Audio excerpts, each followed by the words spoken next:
예, 여러분 안녕하세요. 마재광TV입니다. 오늘의 정치 논평 시작해 보도록 하겠습니다. 첫 번째 소식부터 한번 보겠습니다. 대한제국 일제보다 행복했을까? 누가 한 말일까요, 여러분? 국방부 장관 후보자가 한 말이죠. 대한제국이 존속한다고 해서 일제보다 행복했다고 확신할 수 있나?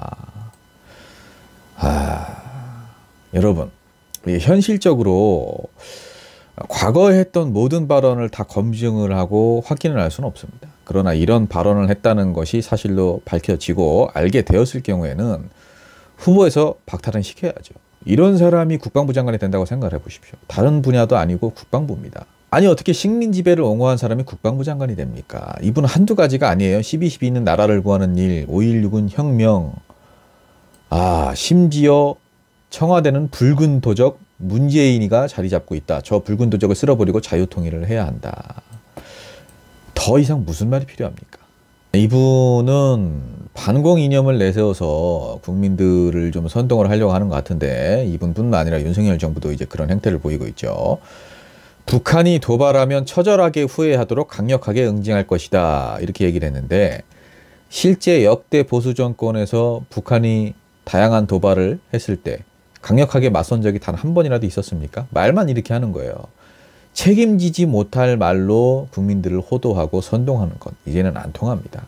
다음 기사 한번 보겠습니다. 박근혜 사면 후 첫 말문. 국정농단은 불찰이다. 정치적인 친박은 없다. 정치적으로 친박이 없다. 이렇게 얘기를 했어요. 총선이 7개월 정도 남은 상황인데 친박 마케팅에 제동이 걸리게 됐다라는 거죠. 국민의힘에서 지금 계산기 두드리고 어떻게 박근혜 대통령을 활용을 할까, 이용을 할까 궁리 중일 텐데 참 아쉽게 됐죠. 정치인들이 제 사진을 거리에 내걸고 저의 명예회복을 위해서 자신이 출마하는 것이다. 이런 얘기는 더 이상 하지 않았으면 한다. 적어도 박근혜 전 대통령이 이 발언만큼은 잘하신 겁니다. 지금 국민의힘에서 박근혜 대통령을 진정으로 위하고 끝까지 충정을 보여준 사람이 누가 있습니까? 없어요, 한 명도.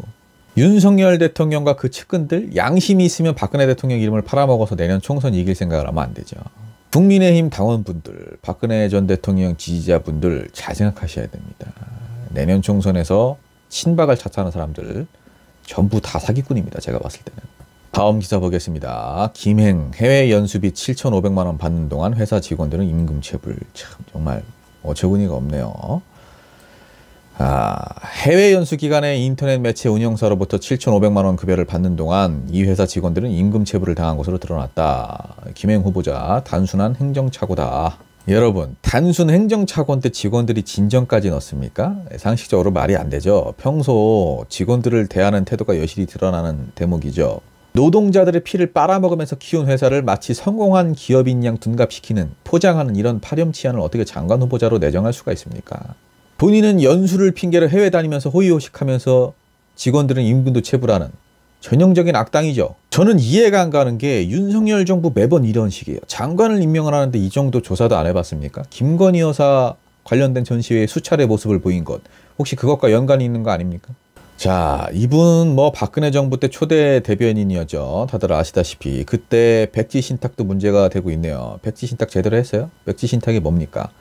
그냥 친척에게 잠시 줬다가 다시 가져오는 거, 그게 백지 신탁입니까?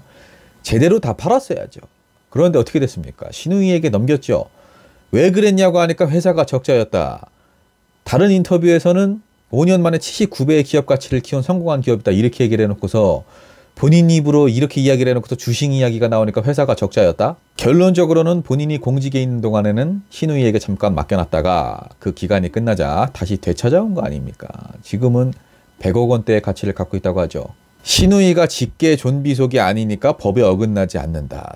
정말 너무나 여러분들 국민을 호구로 하는 이런 궁색하고 치졸한 변명을 늘어놓고 있습니다. 이런 사람이 장관 자리에 앉으면 우리 국민들이 얼마나 허탈해하고 정부의 적대감을 갖겠습니까? 20명이 넘는 직원한테 제대로 임금도 주지 않았고 1년간 연차 미사용 수당, 야간 근로 가산 수당 23건 900만 원 가까이를 지급하지 않았다. 직장 내 성희롱 예방 교육도 안 했고 취업규칙 변경을 신고하지도 않았다. 이 모든 것들이 다 행정적인 착오입니까? 당장 임명 철회하시기 바랍니다. 마지막 기사입니다. 이재명 대표 상대를 죽여 없애는 전쟁은 안 된다. 이재명 대표 구속영장이 기각이 됐죠.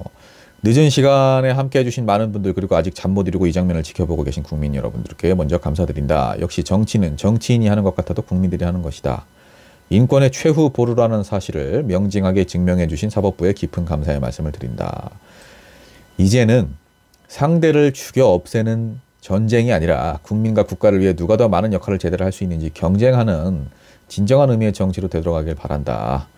정치가 국민들에게 희망을 주는, 이 나라 미래에 도움이 되는 존재가 되기를 정부 여당에도 정치권 모두에도 부탁드린다. 이렇게 얘기를 했습니다.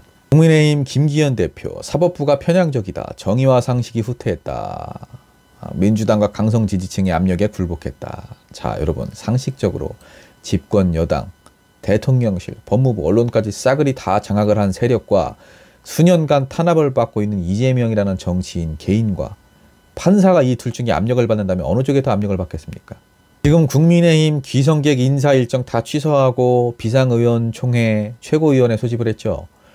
추석 명절에 우리 국민들은 물가가 올라서 제사상에 조상님들에게 올릴 음식 줄어들어서 발을 동동 구르고 속상해하고 있는데, 이 사람들은 지금 야당 대표 못 잡아넣었다고 이 대명절에 비상회의를 소집을 합니다. 얼마나 한심한 작태입니까? 아니, 죄가 있다면 지위 고하를 막론하고 수사를 받고 처벌을 받는 건 당연하죠. 그러나 법조 카르텔의 비호를 받고 있는 사람들은 어떤 죄를 짓던 간에 수사망에서 다 빠져나가고, 그렇지 못한 사람은 어떻게든 온갖 누명을 다 뒤집어 씌우려고 하고, 국민들도 이제는 아실 거라고 생각을 합니다. 이렇게 긴 시간 동안 수백 명의 검사들을 동원해서 300번 이상의 압수수색을 했음에도 불구하고 구속영장 하나 발부를 못 시키는 거라면 둘 중에 하나 아니겠습니까? 이 수사가 문제가 있거나 아니면 이재명이라는 사람이 대통령실, 국민의힘, 검찰, 법원, 언론보다 우위에 있거나, 후자는 정말 어린아이가 보더라도 말이 안 되죠. 국민의힘 한동훈 장관, 윤석열 대통령, 그리고 가짜뉴스를 열심히 퍼나른 일부 언론들, 애꿎은 판사 탓하지 마시고 나무라지 마시고 본인들이 무모하고 황당하게 영장을 청구한 것에 대한 그 책임을 지시기 바랍니다. 그냥 넘어가지 마시기 바랍니다.